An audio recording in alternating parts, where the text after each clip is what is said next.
पहलगाम आतंकी हमले के बाद ऑपरेशन सिंदूर के जरिए दुनिया ने भारतीय सशस्त्र सेना की ताकत देखी। भारतीय वायुसेना दोनों मोर्चों पर एक साथ लड़ सके, इसके लिए एक आधिकारिक तौर पर देश में इसके 42 फाइटर स्क्वाड्रन की व्यवस्था है। लेकिन सच्चाई ये है कि हमारी फाइटर स्क्वाड्रन की क्षमता घटकर 31 रह गई है, जिससे वायुसेना को एक तरह से ऑपरेशनल चुनौती का सामना करना पड़ रहा है।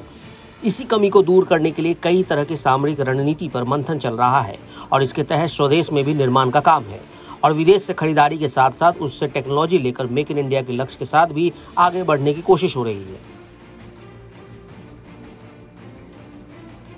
भारतीय वायुसेना के पास फाइटर जेट की कमी की एक बड़ी वजह यह है कि पुराने पड़ चुके विमानों जैसे कि MiG-21 को रिटायरमेंट देना पड़ रहा है। इसलिए भारत इस समय नई पीढ़ी के 4 फाइटर जेट प्रोजेक्ट पर काम कर रहा है और आने वाले वर्षों में इसकी वजह से वायुसेना की ताकत कई गुना बढ़ जाएगी। वायुसेना की ताकत बढ़ाने के लिए जिस योजना पर काम चल रहा है उसमें अतिरिक्त तौर पर राफेल जेट इसके बेड़े में शामिल कराना भी शामिल है।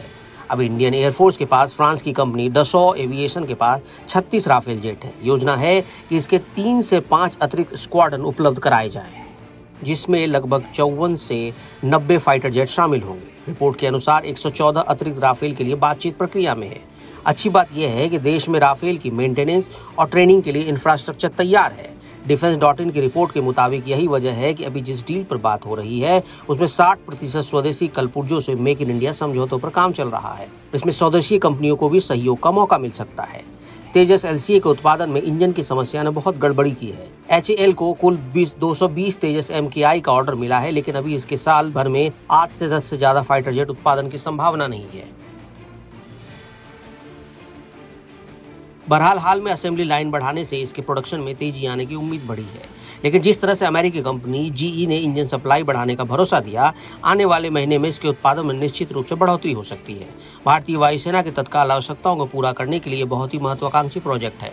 रूसी Su-57 स्टील्थ फाइटर जेट जब तक भारत का अपना 5वीं पीढ़ी का stealth fighter jet advance medium combat aircraft नहीं बन जाता, तब तक चीन से खतरे को देखते हुए रूसी विकल्प Su-57 में बहुत ज्यादा गौर फरमाया जा रहा है। ये इसके अमेरिकी विकल्प F-35 के मुकाबले किफायती है। रूस हमारा एक भरोसेमंद पार्टनर भी है। अभी रूस से Su-57 के 2 स्क्वाड्रन 36 से 48 फाइटर जेट लेने की बात चल रही है। अच्छी बात यह है कि इसके भारत में ही निर्माण की संभावना भी तलाशी जा रही है।